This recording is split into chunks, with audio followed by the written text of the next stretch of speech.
We ready? Ready, bro.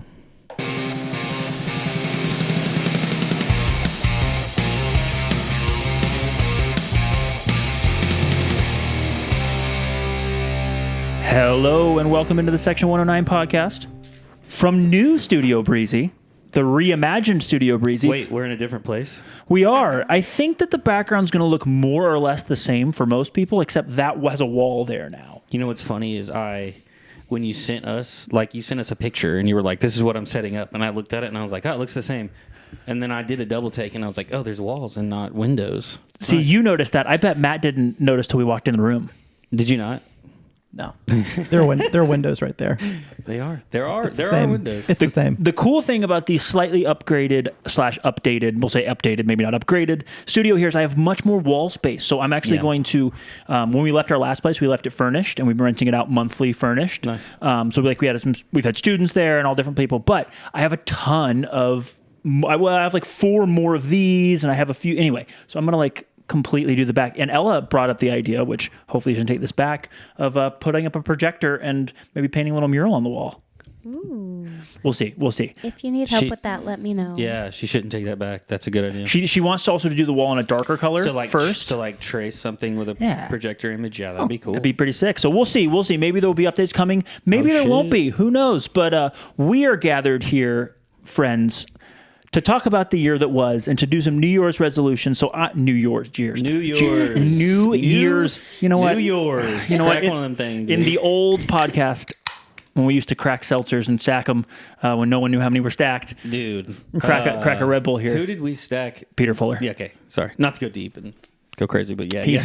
That was 4 tall. Podcast. He stood up. And then we all stood up. Okay, I guess we're standing up now. Yeah. It was wild. Throwback. What a guy. Shut up. We're here. We're all 3 together, or all 4, together again. 3 plus me. Plus Thomas. Hi, Thomas. No one can see Thomas, but you might hear him if we make him laugh or if he can't take it anymore at a certain point. Yeah, he may boo. He might boo. He might just walk straight out across the camera. If you and out the door. boo Matthew. For sure. I'm sure you'll have your moments. But Jay, Ellie, Matthew, welcome back to the Section 109 podcast. We've missed you. Matthew and I have missed you guys. We've missed you guys too. Yeah. Or I can't speak for Ellie. I know. I feel like she felt the same way. Yes, absolutely. Same here. Yeah.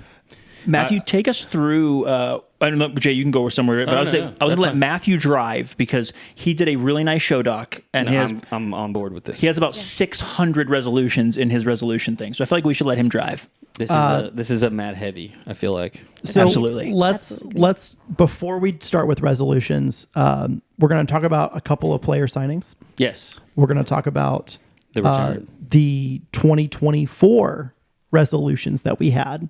And then we'll move on to our next set. Cool. Deal. So let's start it off with a player signing that was announced completely on schedule.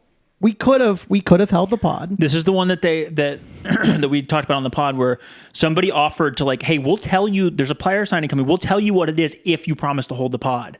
And we were like, don't tell us we're not holding the pod. What if it cancels? It'll be next week. No. Things can happen that can hold up announcements all the time. We did that once before. And I just didn't maybe it goes off schedule. Okay, our podcast goes out of date immediately. But if something happens, it gets held for the entire weekend. Yeah. Now we're, behind. So anyway, without further ado, CFC announced a new contract for Minjae Kwok. Was it there? It is. Welcome back, Minjae. I did not have that on my bingo card because it was so long from essentially the who's coming back. Well, and he had his option declined. Right, that's what I'm saying. We had the time period where you're okay, I guess no one else is coming back, and then here he is. Yeah. So Minjae, 24-year-old winger / wingback from South Korea. It's a 1-year deal with a 1-year club option for 2026. In his 2024 season, he had 1 goal, which was an absolute banger at New England. It was. 1 goal, 1 assist in 15 matches. That was 828 minutes, which, for those of you who are curious, that includes stoppage time. We use the American Soccer Analysis. Thomas and I are the only ones curious about that.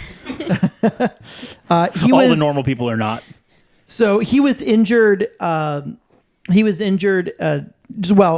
had hurt his ankle or something like that back in his time with Vancouver in the CPL in the 2023 season.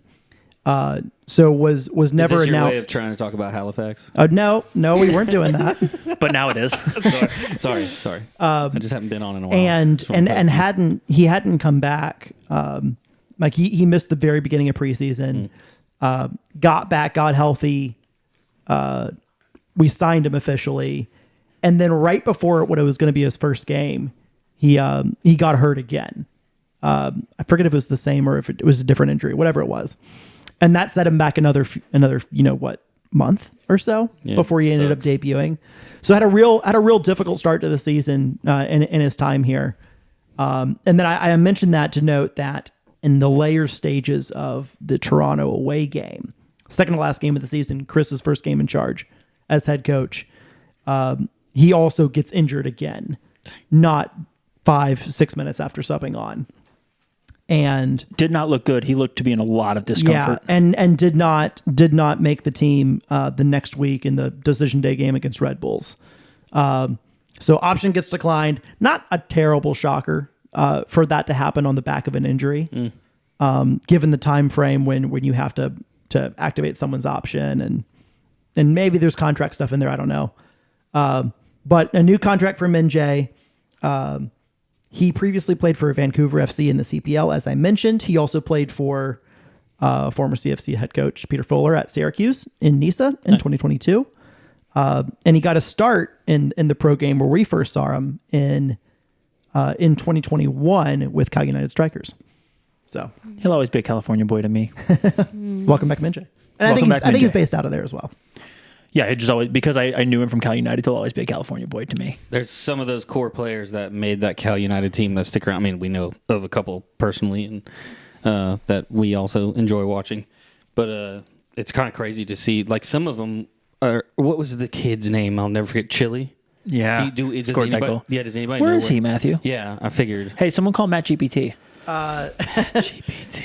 Chile, if I remember correctly, I bet he does. was on a 2-year deal with North Texas in 22 and 23. Yeah, that's right. I don't think he played anywhere in 2024, at least not pro. Gotcha. Could have won an MLS Next Pro title. Well, we have another signing, right, Matt? He could have. At first, I thought you were talking about like you could have come to us and helped us win a Next Pro title, and then I realized what you were actually doing because we were not close. Yeah, why would you think I was making that joke?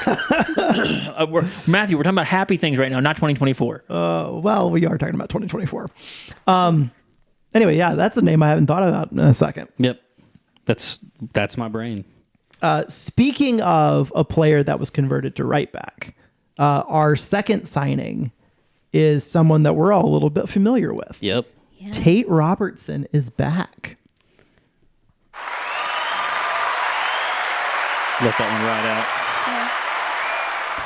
out. Always enjoyed watching Tate play. It was really fun. He's very, what I would consider spunky in a way. Like a little like feisty firecracker? Kind of, yeah. Because like, didn't people say he was like a shit talker? Or did they say the opposite? I can't remember. In our interviews that we've done. Nick Spielman was the big shit talker. But Tate for sure talks some shit. Yeah. For sure. He chirps. He chirps. The way to get under Tate's skin is to talk shit about the Bengals. Hilarious. I remember that. That's right, because he's a Cincinnati boy. Yeah. The biggest Bengals fan I know. And I went to school in Cincinnati for 4 years. And so he played with us. I don't remember where he played before us, but he played with us, and then he went to Lexington. Am I correct? Yeah. And they're in USL League One. Well, they were. Now they're in the championship. Has he been there for the past 2 years? 2 years? Okay. Yeah. So Tate originally played. Are you going to tell the story about how Tate got here? Yeah. Yeah. I don't give a shit. I think you told it on the podcast. I think I have because he already left. So back in 2019. This is Matt's crowning achievement, by the way. Back in 2019, Tate was playing for Stumptown Athletic. That's right, Stumptown. I was gonna say, Which I thought is he was a Stumptown different guy. than Stumptown AC, to be very clear. And Stumptown Athletic, CFC and Stumptown played a 2-game series at the end of the 2019 Members Cup season because we were joining NISA, so it was this whole thing. And so like Breezy and I went out there, and we went out there. It was a good little crowd of hooligans, fun little game. And there was this right back wearing number 7. And which Matthew immediately loved, obviously. It was- a right back wearing number 7 just gets this guy going. he also had, and he played it at right back in the first half. He also had 4 dudes in the stands, all wearing his jersey. number 7 Robertson jerseys, like Stumptown jerseys. Tate's family rolls deep. And like he was a good player. He got moved, I think, he played the center defensive midfield for the second half. Good player, was a good player in the other game against us. And he was a hard, like, fiery competitor, like, playing tough, playing for a spot. I think he was trying the captain's armband that day. He might have been. I think he was the captain of Stumptown. Pretty sure. I believe that's what I found out later. And anyway, so fast forward to the off season of 2020. This is after the little bubble tournament in Detroit. I haven't heard you say Detroit in a long time. I don't know why. It's just that The way he says it. I don't know why. I love you, Matt. It's after all that. It's like November or something like that. I'm getting a beer with Fuller or seltzer probably. and we had Miss you, buddy. We had just renewed. We had a bunch of players under contract. We were looking for a few certain things or whatever. And I was like, hey, there was this guy at Stumptown who's not playing anywhere else. You should take a look at him. So he does. Calls the former Stumptown coach. And they get on the recruiting path. Foles ends up going to watch him in person to play in some sort of combine. Offers him, accepted. Tate Robertson comes to CFC. So it's basically the closest thing Matt's ever come to scouting and signing a guy. I did not know that story. That's awesome. Love that. Yeah. And Peter, I wouldn't have believed him, but Peter Fuller said that was true. Where were you getting the seltzer? I mean, there's really no telling. That's a great answer. There's really Okay, no- so hold on. So when you said he originally started playing right back, and we know of his position swap, where do you think he fits into our team now? So one of the good things about Tate as a player is he's incredibly positionally diverse. Yeah. So he kind of came up in PDL and in college game a little bit more of a winger, sometimes a 10, but really a lot of winger play, especially on the left-hand side. And he played mainly for Stumptown as a 6, sometimes as a 2. And for us, he was signed to be the first time around, he was signed to be a 6. But like he played a decent amount of right back for us. He played a decent amount of wing back for us. Yeah. And by the end of that 2021 season, I think the last 4 or so games, I think he was pretty exclusively right back because we had shifted to a back 4 for the rest of that season, if memory serves. When Rod came in 2022, Tate was brought back, had his option picked up, and I think they originally saw him more as a midfielder, as like a center midfielder, because they had signed Greg Stratton at that time to be the starting left back. They'd brought Travis Ward in, who started at right back for the first few games, and Tate's involvement off the bench. And he was hurt coming into the beginning of that season. So He didn't play at all in the preseason, or maybe he played like half of one game. And then those first couple games, he was on the bench coming back from that injury. And I don't know if he was fully fit yet, but he was not playing in large part because of the injury. Yeah, and with the exception of he was slated to start the game at That's where I was going. Syracuse. The one that got snowed out. The game that got snowed out, the second game of the season. He was slated to start that game in central midfield. Which is one of the reasons we know they wanted him to be a central midfielder. Yeah, but if you remember that part of the season, results were a little slow to come by, and they eventually kind of shifted the formation, number 1 and number 2 part of the team, moved Tate to right back, moved Travis to left back, brought Marcus Nagelstad into the starting lineup at the 9. Brett Jones went out to right wing. Taylor Gray went from central to left wing, and voila, went on a crazy run. Yeah, there was a crazy run. So, So all of that is to say, Go ahead. Matt has no idea where he's going to play. I would guess he's probably going to come in to be a right back.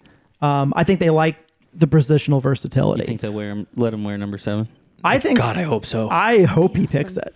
So I was trying to get him to pick it. People that on don't DMs. know Tate Robertson can go back. I'm pulling a Breezy. He's been on this podcast twice. So episode 45 with James Casack, Jimmy Two Phones. Jimmy Two Phones. Which they were a great pairing. They were. Because they played opposite ends of the field, but they would find each other on crosses sometimes. And then Ian, Sarah, and Tate Robertson. That's the one where I thought, what's the Argentinian drink? Mate. Mate. And I told him, I was like, looks like you're smoking a bowl.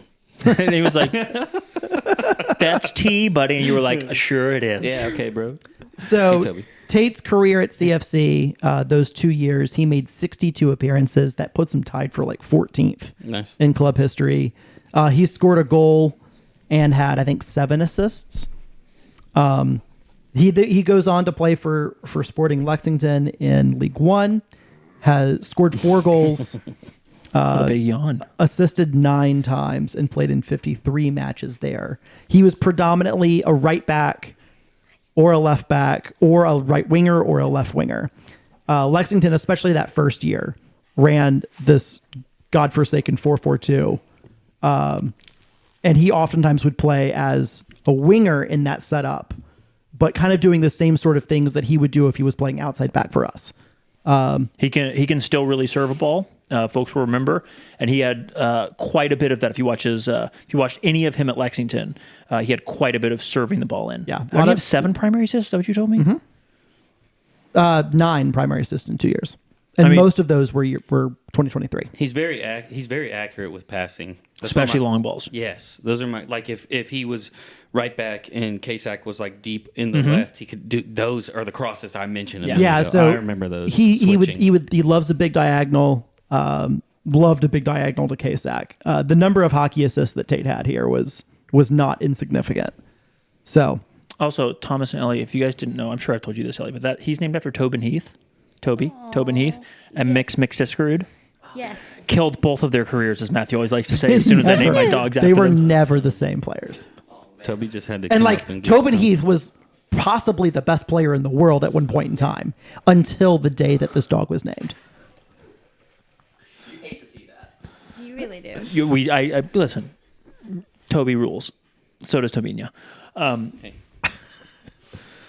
Anyway, those are the 2 new player signings, and we've had nothing since then up to now. Now Those we'll were- those were definitely have one both- tomorrow or an hour after we finish recording. Those today. were both announced just in the 24, 48 hours or whatever after our last podcast. So we will be finally caught up unless there's another one that pops immediately after this. That brings the roster up to 18 players. In case you guys were curious, 2 goalkeepers. I didn't actually do the math on this one ahead of time, but 16 field players, and yeah, assuming obviously more will be on the way as we come into the preseason period. I think players start reporting next week. I was going to say it's got to be soon because we have the friendly with Atlanta. Yeah, and the medical process is legitimate now. So they have to go through all that. And, It's not just turn your head and sneeze. Did you or turn guys your head and talk cough and about that's it. Atlanta with Jim?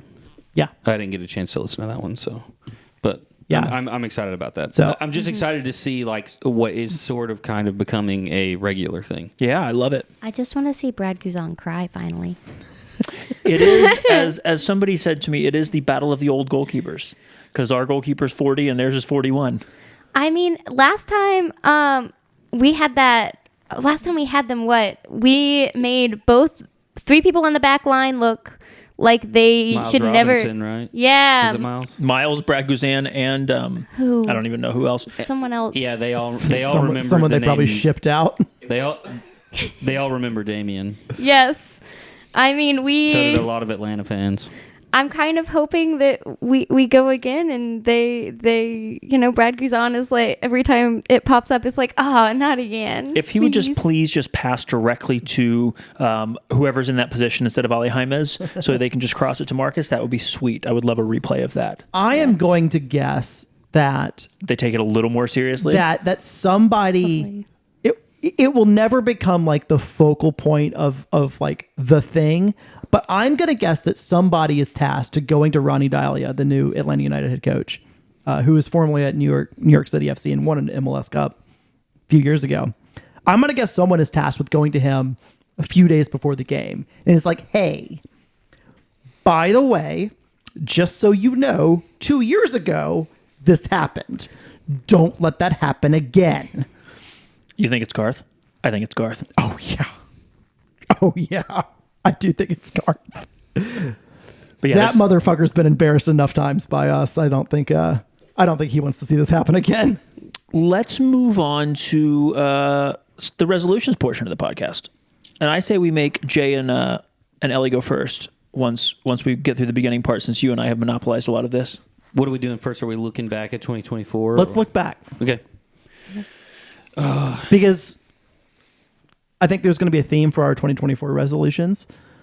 And pain and suffering is that theme. So we may as well recap and then close the page. Close the book, turn the page.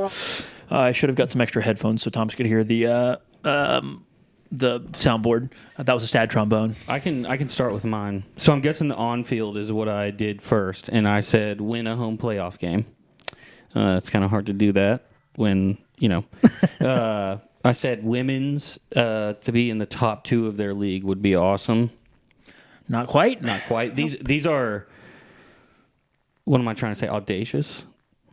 You had some BHAGs here. They were, some of these were, and I said continue keeper dominance, which You were right on that. You nailed that one. So when I went back and re-listened, that was kind of a gimme. So I mean, I don't think it was. I don't think it was. I think our keeper play the last few years before that was just like okay. Yeah. And good in possession, honestly, slightly okay or slightly below average depending on the season or the time in goal. Like we just had like okay keeper play. Yeah. League average roughly keeper play. And we had like essentially the standard of the league. I'm not saying we had the only good keeper in the league, but like we had an upper top tier goalkeeping core. And if the advanced metrics back it up, the goals allowed back it up, and also the shootouts won, all of which had a lot of saves, not misses. Yeah, right, because that happens in all the ties. Yeah. So that, We were 8-2 in shootouts, which I realize shootouts are a lot of luck, but like when Jean-Antoine saves 2 every single time, like there's something to it. It's kind of funny going to games throughout the season, and like as the season progressively went on, we had more and more draws. More and more people figured out that there were penalties that happened after. So at the beginning, a lot of people kind of left. And then we're like, oh, shit. Oh, wait. Hold on. Wait. What's going on? But then I feel like they would announce it. And eventually people started to catch on and they would stay for it. There was always going to be a learning curve with that one. Yeah, for sure. Now everybody knows. It was getting established in a new rule, basically, is what it was. So my stadiums or stands, I said paint over the lines. Which we did. Every game but one, I think. I think is in... And was that every game? Every game? Hell yeah, even better. I thought there was one. That's probably because MLS Next that's probably a requirement for that league, correct? Okay, so that's why I think like all leagues, it's a fine if you don't. Yeah. Okay. So that's how requirements because there were work. definitely some games in the league this year that I watched that were on. If there was too tight of a turnaround or whatever, there was. And you know how I know there were as well? Because we would screenshot it if we saw it and send it to anyone who in the club who had a text that we had, whose number we might have, and be like, hey, in case you want to make sure there's no double standards in the league for these stupid 2 teams. So I don't know if anything happened with any of those pictures, by the way, but just so you know, my petty ass was sending them. You guys are the boots on the ground when it comes to all that kind of stuff. So I said food truck night, which I still love. This will be the 3rd year in a row if you repeat it. Yeah, I think I will because there's a couple. Because right after that, I said pups at the pitch, and that's still another idea. I think there should be one game where you're able to bring your dog. Can you imagine Ellie on the Capo stand with her dog? I don't think you want my dog Not at a game. No, I don't. Y'all haven't seen my dog. Put her dog have those the headphones, the shooting headphones or whatever that all the like babies wear and like people wear like when they want to keep all the sound out. Like cans. My dog. Yeah, cans. My dog would jump on the field and chase the ball. Hell yeah. He likes playing soccer, and honestly, he's not bad. New Air Bud movie. Literally, except for he's exceptionally bitey. So he'd so you probably met- you tackle met- a person or Let's say two. You met Toby. Yes, he's very You similar. notice how he's like orally fixated, where yes, like if you're like scratching him, he'll sit there and let you scratch him a little bit, but then like he wants to just like nibble on your fingers and gnaw on your fingers. My dog is fairly similar. He's also way too smart for his own good. It's really bad. I can also tell you guys are very good with dogs because Toby stayed with you. Toby, actually, he really liked Jim last week too, who's also very good with dogs. Generally, Toby comes and like says hi to the guest maybe once per 3 episodes. Yeah. He'll say hi to Matt, say hi to me, then usually disappear. Can't disappear right now, but he does not stick around. But he's sticking around with you guys. Well, pups at the pitch would be awesome. Dogs at the diamond. Like I think I'm gonna take both my dogs to a Braves game That's awesome. this year. Okay, and then the last one I said on-field personality, like better mic, better halftime. Hey, they did fix the mic. Things are getting fixed, and Not everything was fixed, but the mic was a corded mic the whole season, and I think it went out once. right. And there's ways to get that better. They're thinking When about you it. say like an on-field personality, are you thinking like Somebody who drives in like- between. so like at the Lookouts games they have like the same dude every single game wearing Yeah, that and like it's- he's like the on-field person. I think he's actually retiring, by the way. Yeah, kind of. I he wants to put on a blue I jacket? forget his name. I don't want him maybe to be clear. But maybe not like that. More of like a conductor for like halftime and stuff. But and you can do it with simple announcing and like field work with like people with walkie-talkies where you can organize things. But what I want to say really is that I said all those things probably because I was reaching and thinking of something. But in reality, I have found myself at games going, this looks and feels great. So I think I just want to say that for my for my resolutions, like my specific stupid ones weren't met, but as like a general way I feel, I think they were met. Well, I was just thinking about this. Like, did we have a food truck night? No, but were there regular food trucks every single match? Right. Yeah. Yes. And it changed, which Like- is cool. Yeah, Yeah. and It's just like really halftime. It's just really loud underneath the at halftime. If you're there at the food trucks, you can't hear anything because the speakers are so loud above it. But you know what? But you know what? I suffer through it every time. So it's good. It's good. But I will say, I just want to say, like I like when I go to games, I'm like, I see an investment, like I see a change. So the production around the game is so much more than it was. Shout out Tyler Fly, by the way, it's my boy who works at Finley. Do you know about the lights? Mm-hmm. I do. So that's going to be I don't know if anybody's talked about it on. Well, I don't think it's public knowledge yet. It's public knowledge that the lights were undergoing an upgrade. Well, if you go to their, I knew it was happening. I didn't know it was Finley happening Stadium now. Instagram. In fact, nice. they tried to get me to come fly my drone. I couldn't. Sorry, and I didn't. I don't think I responded to Brian. So that is my bad. How dare you? You know me, dude. I'm the dumbest. But they put it on their Instagram. Plus, the other night I was driving home from work because I worked super late, and I looked over it because I pass Finley every day, and I looked over it, and the lights went from like green to red to blue, and they were like doing the like this. That's awesome. So I think the experience is going to be even cooler going forward. So I'm just excited to see like the direction that it's headed in. I can't wait to.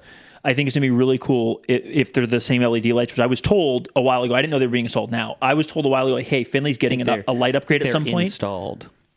Let's go.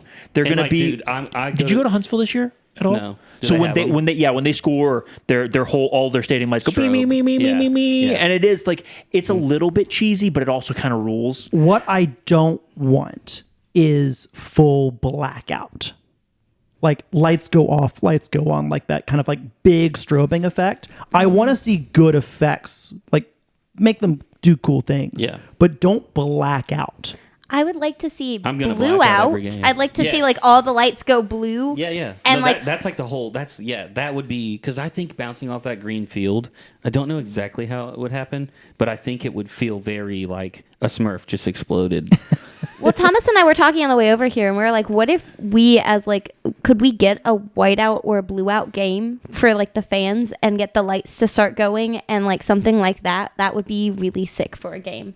Like have everyone wear like the same, like see if we get everyone in the same color, put a t-shirt out on every chair and something like that. For sure. It would T-shirts on chairs. would be sick. As and a like sports fan, in fact, I'm wearing a UT Chattanooga National Championships shirt that I got at a UTC versus ETSU game. They won it in like the 70s, and I think it was Division 2. But they were celebrating, and I was like, I didn't even sit in the section that was giving out their shirts, and I like snuck down. Nobody was sitting there. I was like, Or like get outta Atlanta here. United, like stripe out the stadium, like put different colors in different sections, and like that would be sick, especially with the lights. yeah, like middle dark blue to match the chairs. Right? God, we're like, are we, somebody writing this down? So if one of the there's two things I think that happened last year, and if Daniel Clapper's listening, shout out to you. I think that's one of the reasons that the game day experience has taken a big step forward. Is not only do we have somebody doing it consistently, but it's somebody who's done it in other sports. So he was a minor league baseball guy for a long time, and so that's really helpful. He just like knows how to run game day stuff, and he was given, because when Alton came in, one of the things from Alton's like legacy as we get further away is that like they really professionalized the game day thing, and they hired a lot more humans, so they had the personnel to like do more than we had in the past. Yeah. They're starting to become that sort of like we've watched this thing grow. From the most infant state, like since, especially like me, I jumped on in 2013, 2014. You guys were there way before that. I was there in 2014. That's right, 2014 was my first year. 2014 was your first year. You are a special. He's a 2009 baby. Yeah, you're a special breed. Yeah. I mean, they had to yank me from the field. But we're becoming a different sort of organization, and I think there's growing pains, and I think there's drama that is involved with that because people feel certain ways about how things are done, but we're just watching and seeing the growth. I will say, on my off-field stuff, like a lot of it's just kind of crap. Like more YouTube content or something would be cool. Midweek coaches interview show, like that would rule. That would. I mean, Or at epic, least yeah. like a more formalized like regular press conference. But they didn't have that same thing, but they had a post game press conference like every single game where they interviewed the coach and interviewed usually a player, which is like very good. and there was often regular media, and they're not always. Sometimes it was just you could tell like Jake Haley or somebody, or I guess maybe he counts as media, but like lobbing questions. But like it was a real, after wins and losses, there was like somebody, and that was posted to YouTube. So like maybe we didn't see exactly what you wanted on everything, but I think there's some a of step your up. There's very much so. And as far as like content in general goes, I want to give a huge shout out to everybody who's involved with that, especially my boy BJ Faircloth. He does a lot of video stuff, and I think his son is a CFC keeper for like the in the youth development side. But all of that has taken a big step up, and the effort into like picture day and getting videos to be able to flash on the board. They're starting to use that. Shout out to Isaac also, who works on the board and is just a genius and great to have there in general because he's super talented. But I think everything from content to everything else, I'm seeing this like level up that like I think I've yearned for in the past, and I think it's happening now. That's my resolutions wrapped up. That's where I want to leave it all. Beautiful. Ellie, take us through your resolutions last year. Oh, goodness. And last year, I remember I came in without anything prepped. So that was like my second ever podcast. Like so me- these are like, that's me today. yeah, these are like, Yeah, but Jay's infinitely less hungover than he was last time. That's oh my God, I remember that. Flashback. Hey, well, since we're sharing personal stuff, this is the most hungover I've ever been. End of flashback. Well, infinitely no. There's a reason I had to have a Red Bull. Played poker last night. Oh, hell yeah. Yeah. You are not, quote, the most hungover I've ever been, unquote. No, definitely not. I'm more lively, and I'd like to talk more than I did on that day. You did great last time. All right, Ellie. Let's see what I got. The CFC men, I wanted top third in the conference. We had it for a bit. Ouch. With games at hand. We Did, almost Yeah. tied did it. you want to finish the season in Yeah, the top that was three? the- Actually- or just be there once? Actually, no. She had the most realistic expectations of all of us. She goes, I just want to be competitive, That's and I want to have a good showing, and I want us to be like, I don't want us to be the doormat of the league, is basically what she said. we were not that. Correct. All of those things were true. we. I She mean, had like and a I think reasonable, like, she's like, our new league could be hard, and like, we don't know what it's going to be like, and we were all like, we want a playoff game, home playoff game. Girl, you nailed it. I think that we started out and I was just like, I just want us to have fun and do good and make friends. And then I think I that went would've like been reasonable expectations. We need growth. We need something on paper we can measure at the end of the year. I think top third of the conference was like the place I ended. Honestly, I'm kind of happy with how we did.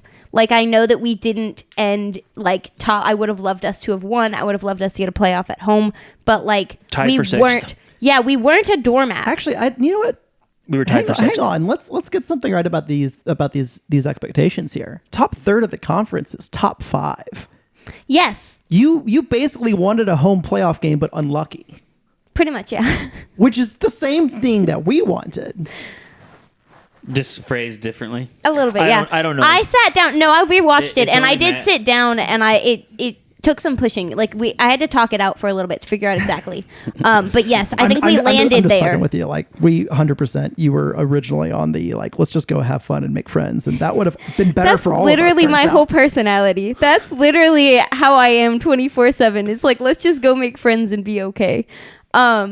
That said, it would have been much cooler if we had stayed top. Once we started top third in the conference, I was like, okay, and now we stay here. And when we lost it, I was like, well, Yeah, so if we had been like 14th and then climbed up to almost miss the playoffs, or almost make the playoffs and barely miss, it would have felt mean so just different than doing the exact opposite, which is Yes. being Carolina second. core. Yeah. And look, it still would have been brutal to miss the playoffs that way. Like I'm sure Carolina core, at least they missed it too. But Honestly, both of our ways of doing it really sucked because they were both decision day, like winning you're in and you didn't win. yeah. thank God they didn't win. The only strong emotion Ellie had the whole last podcast was like, fuck Carolina core. Literally still feel it. That place, High Point, North Carolina. I'm so sorry to anyone who lives in High Point, North Carolina, but that's a cult. Don't have to tell you. I've met too many people. I don't like it. I lived like 20 minutes away in college. I don't like it. I genuinely don't like it. I think you care more about Carolina core than any of their fans do. Do they have fans? They have people who attend their games. They I don't count that as but fans. I wouldn't. Well, that's what I'm mostly saying. They didn't. No one traveled that I know of from there for our game here. They had two different games here. I didn't. If they had somebody travel, it wasn't supporters. It was like family. So like, gotta not give them too much credit. But like, they did have people at their games. I looked at pictures. I talked to people that went up there, and they were like, yeah, there was like a reasonable number of people there. So like, Yeah, there are some people. a little bit of seem to respect care. for at least having like people there, because we came from Nisa where there was nobody at any of the games. So like at least Except there's for some you people. guys. How did you, Ellie? How did you do on your personal goal? What was my personal goal? Okay, yeah, so this season, I feel so bad because I dipped for a good portion of this season, and I totally didn't mean to, but I did get games off the stand because I just dipped. I went to Spain, and I injured my back, and I remember that now. oh my God, it was the worst. I literally collapsed on a Frisbee field and had to be rushed to the ER. It was Hey, how bad. about you don't do that? I would really like to not do that. My Frisbee team looked like I've never seen people look more scared in their entire life because I literally collapsed. I literally was dancing and then just fell on the ground and couldn't get back up. It's like she slipped a disc in two different ways. Boo this man. This is when you boo. Ouch. Do you have a terrible? We need to get a Matt booing sound effect. I have to get Juan got in a here bank to of do the shut the fuck up, Matthew, but have him do it. So then like it's Baba Juan yelling at him. Juan and I actually talked about it. And I just haven't done it. I need to do it because I could have like 4 different like fuck Matthew buttons, and it'd be great. Shut the fuck up, Matthew. And just having Juan's actually. yeah. But I need it in Juan's Yeah. in Juan's voice. I'm not going to try to do a Juan voice right now, but yeah, I need it in his voice. See, this is why I came not super prepared because I'm coming up with resolutions as we speak. Hell yeah! All right, Elle, you got 2 more. And then more youths. I wanted more like young Youths. adults at the games. I don't think we really got there, but I'd like to keep working at it. There were more kids at the games, which was cool. I saw a lot more engagement with the schools, which was really, really, really cool. We had school engagement day where we talked about us about the club doing.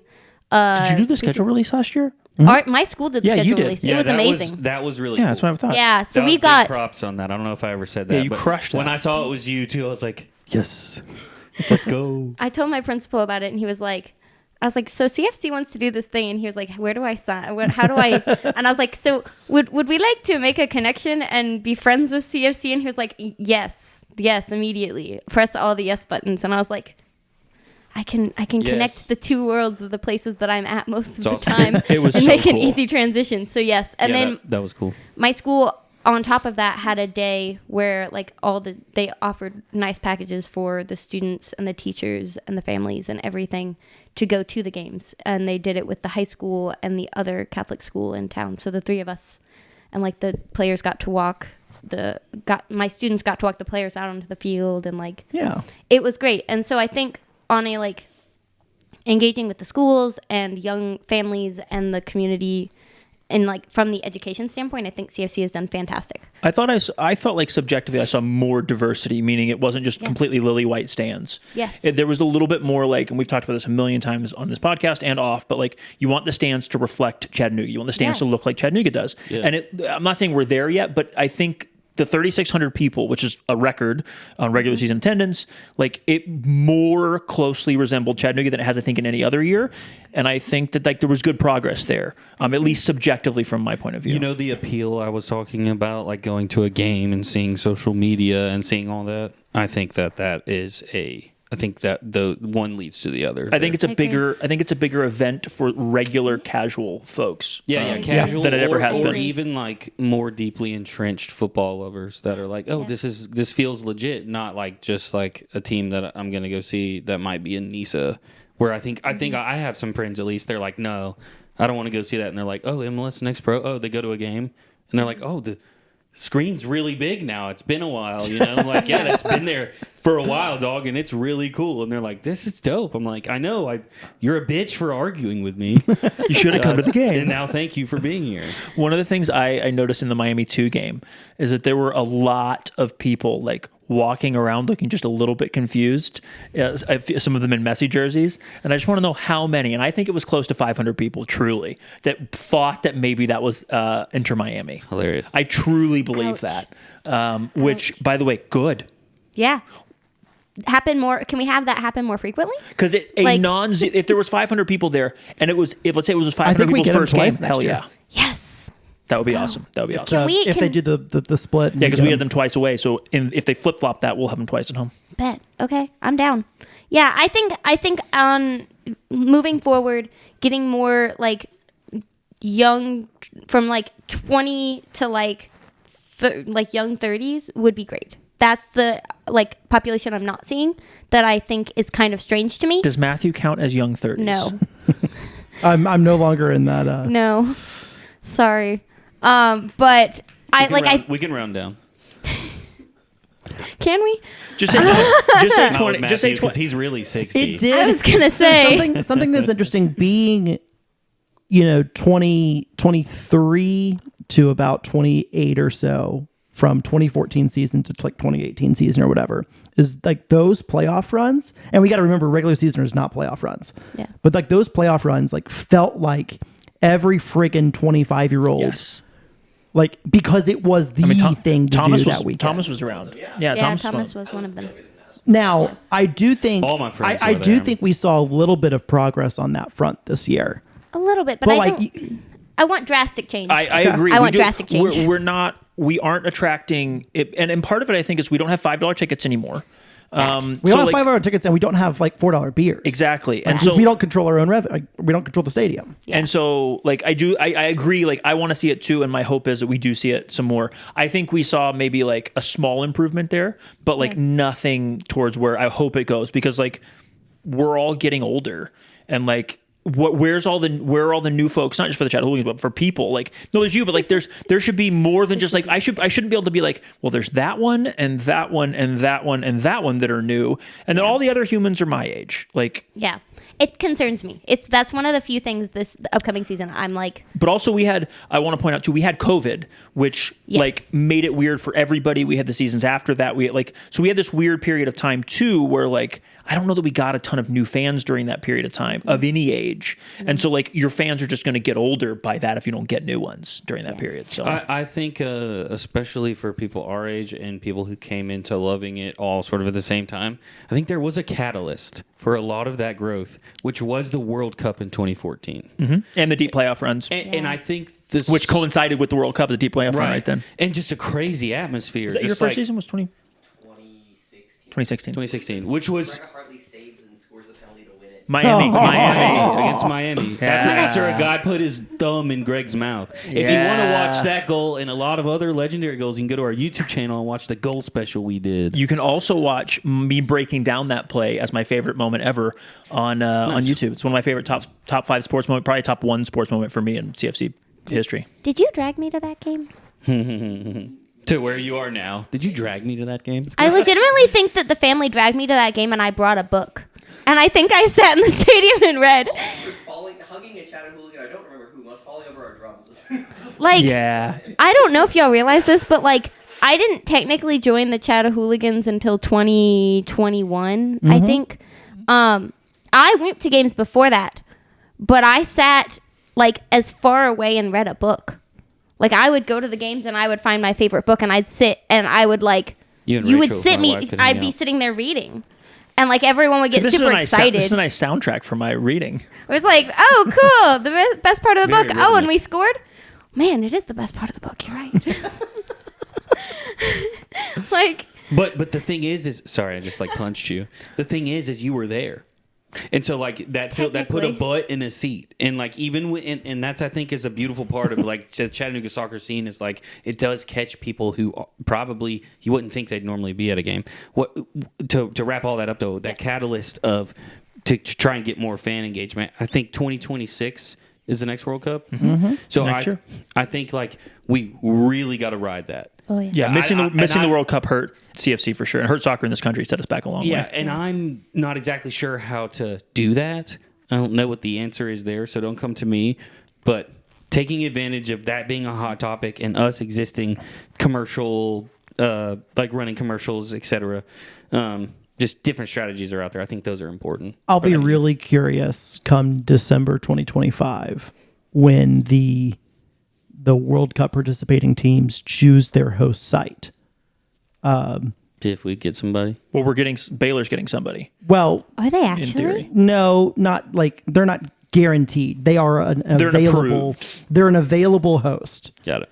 But a team still has to select them, and there will end up being more options than I think teams. countries. Oh, interesting. Okay. So, but if we do get somebody, and hopefully we will, like we're very well located for a lot of things, and they fly charter. It's not going to be a big deal. Yeah, they'll fly private out of Chattanooga to wherever they're going. So if we can get somebody, like obviously people are going to root for the U.S. or if you're from somewhere else or your nationality is something else, like you'll root for whatever team you have. But You I'm root for the US. hopeful. I'm hopeful that the city really embraces whoever we're hosting as well. But low key split up the Chattahooligan section and put a supporter section for each country on either side and see how that goes. Would be kind of dope. Like you get this team, we get this team. You go on that side of the stadium, we go on this side of the stadium. Let's go. Let's see which supporter section wins, World Cup style. Just see how that happens. That would be wild. We won't. We probably won't see any practice or anything at Finley, though. I think everything will be at Baylor's. campus. Everything's at Everything will be Baylor. on That's okay. Everything is going to be on grass. Yeah, that's what I was. That's what I was going to say. I think it all has to be on grass. That's why Baylor got their. Right. Yeah. That's why they got approved. have Yeah, the yeah. right facilities. Dude, But like- Now we could sneak up to Baylor and peek in the windows. Dude, I've scooted a ball across Baylor's grass soccer field when there was a light dew on it. It's fucking quality. Listen, the CFC Classic was a fun event on yes, it was. on that same field. Yep. Let's move on to Breezy, 2024. I'll be quick because essentially none of mine. Not none of them. Sorry. Actually, that's not true. There are a few here. So let me go for 2024. There we go. So It's kind of hard to find. Yeah, it's because it's between the 23 and 25. So I wanted. Oh, there it is. I had to keep scrolling. trying to find I found it. Even though I filled it out earlier. So I had a league finish. I wanted the home playoff, which was a big stretch, but that was like the goal. And then Yeah. just making the playoffs would have been good. Obviously, we all know how that went. I no need to belabor that point. I wanted CFC women to finish the league in the playoffs on merit, whatever the layout. It's time, but it's a big stretch. Not even fucking close. CFC men, I wanted 20 goals allowed, 40 goals scored. This is I knew we were in Next Pro, so I don't know how we did with that. I'll look it up for you. I don't know that I care about that anymore, but I definitely did at the time. And then I just will wanted say- playoffs for the women. We exceeded your goals scored ask Hell yeah. with 45. How many did we allow? 28? No, 42? 42. That's what I thought. I forgot. I remember once I started saying that. Okay, so then here's some of the positives that definitely did come true. I wanted attendance 3,500 for CFC men, and we hit 3,600, which was Ding, ding, fucking ding. fantastic. Yeah, it's great. I wanted 1,500 for CFC women. We did not hit that. CFC women is just a whole lot of like, let's reset next year. I wanted stream improvements for in-stadium and in-stream replay. Now, we did get, because MLS Next Pro does it, we did get some replay capabilities in stream, I think, because they do everything. I don't like that it's single camera. Yeah, I don't either. And that's not our fault, though. No. That's like That's much a league mandated league-wide thing. But here's the thing. The Apple broadcasts are fucking fine. And like they're fine in almost every stadium, and they're fine across the league, and they almost always work pretty flawlessly. And Apple TV works anywhere in the world, and like so, like there's certain like coming out of NISA, you have to like grade a little bit on the curve. Like it's fine. It could be better, and we moved to the other side of the field, so now you see the so like there's some which things. causes some problems in day games because they're shooting into the sun, into the light. So it's not And perfect, it was but still fine. I do think it was pretty good. They can adjust that stuff too. I think they're going to work on like probably hooding for the camera, maybe. And they do have it. They do have it on the field now. Like they have it, not replays, but they have it in stadium where you can see it on the jumbotron quite a bit, which is dope. I'd love replays with the secondary camera would be so close. Yes, and I know that that's something they want to do. Daniel Clapper and I talked about it at one point. He's like, "Look, this is like on the goals. Like we have to have funding for it, and we have to have like personnel, and like we got to do one thing at a time, and like that's totally fair and reasonable." And so I'm excited about that. And by the way, shout out to my mom and dad for letting me use their Apple TV password. Hell, did you not buy a season pass? This past year, I did not. No, buy one and get the Apple TV this year. I'm going to. And make sure you do it in time. Do it like they now. still have. Because I think they'll get rid of that perk at a certain point. Because CFC pays out of pocket for all those Apple TV. So you sign up by a certain time, and you get an Apple TV. I still have their login because they don't use it, and I'm set as the home or whatever. So I probably will get a season pass though. I need to get one for Rachel this year. And then I wanted stands to reflect our community. We've already touched on that. And then I said I wanted progress on player housing, which, by the way, nice, big fucking deal. Maybe the biggest thing that happened. Like, yeah. The CFC offices are massive for the future of Chattanooga Football Club and for future stability. And in a really cool spot closer to the stadium. So nice. Yeah, I mean, on the most recent one was also close to the stadium, but this is just in a cooler spot. Exactly. It's where the old admissions building was, yes, right? exactly. Thanks for changing that law, government. You're welcome. And then break ground on Montague soccer portion, which they have done. Yep. Which is dope. And looks then leveled. The only thing we didn't do out of those things, we did like all the things off the field, just none of the things on the field. Sell a player from 2024 in late 24 or in early 2025. I was hoping we'd just get when I said player sale, I think I couched it this way. I just want somebody to move on to another team, even if it's for actually no money. It's just undisclosed. Like I wanted somebody to be able to move up. I thought that might have been Carlos Rivas. I thought there was a chance of that when he signed. Obviously, that wasn't the case, but I still want to see that happen. We brought in several players last season, which was super dope. That we started doing incoming transfers. So like now, I'd like to see some outgoing transfers, especially up, so that we can prove to players that you can treat this as a stepping stone in a good way. Every club in the world, except for like 4, are stepping stone clubs. So like, let's be respectfully a stepping club and a chance to advance your career. Hell yeah. Not only is thanks. By the way, not only is Legally Blonde Montague broken ground on, but like a field is finished there. Players can like there's real lights, not lights running off generators. Activities can happen on that particular field. I've been to that field. Pretty it's sure. pretty decent. I haven't been to it yet. Pretty sure there's lights. I drive past it I think every so. single day. I pass, and think I take they're- Rigby to Montague almost every day. I take him to work. If there aren't permanent lights, then there are. Taller ones than the ones that they've had in the Yeah. past. Yeah. And like it's off. It's not where the original field was. Like it's off because like they're going to do Yes. more. It's I'm gonna detour my way home, and I'm gonna go see look. it. Send me a picture. Seriously, send me a picture, please. I will. Yeah. It's nice. Yeah. Okay. Let me run through mine here. On the men's side, playoffs was the goal, but a home playoff game was the real goal. We failed that one. Third time we've mentioned it. I said that for the women's team, assuming the WPSL splits us back into divisions, which they did win the division, which we didn't. Nope. Yeah, we simultaneously got better and finished lower. It sucked. Yeah. Off the field, in the short term, I had babies come with hats. I wanted an Erlanger partnership or somebody. I don't really care what the hospital is. But I think that's where most of the babies are delivered. Yeah. I really believe that's putting an Erlanger logo and putting a CFC logo on a little beanie for every baby that gets born in Chattanooga would be a really cool thing. Absolutely. And we should also sell that because duh. And Yeah, Erlanger should pay us for the privilege. along with some other things.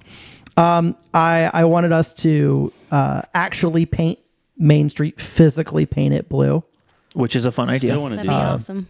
both for traffic calming and whatever else. Just like do the thing; it'll be awesome. I wanted to make CFC the event in town 15 to 16 times a year. I do think we got a lot closer to that thing. I agree. Yes. I agree. The club did a really nice job, and there's still obviously work to be done. I'm not saying it was perfect, but they still did a really good job. Yeah. And my other thing was to really start participating in the international and domestic transfer market. Buy someone, sell someone, we the kind things. of did. We I bought said- somebody internationally. I said two I- people internationally. Two players were Yeah. were purchased coming in as yeah. My goal specifically was that I'd like to see more than, I guess, 4 or more deals, incoming or outgoing, by the beginning of the 2026 regular season. That's 5 windows. I will extend that goal to summer 2026 if if MLS does a calendar change. And there's a calendar change caveat on another one of my goals. We're halfway there essentially.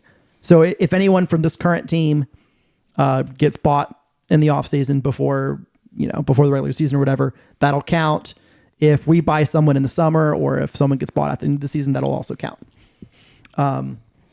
Off the field, longer term goals. I wanted to make progress on housing. Hell Cha-ching. yeah. I wanted to make progress on stadium. On stadium, there's been nothing on that front.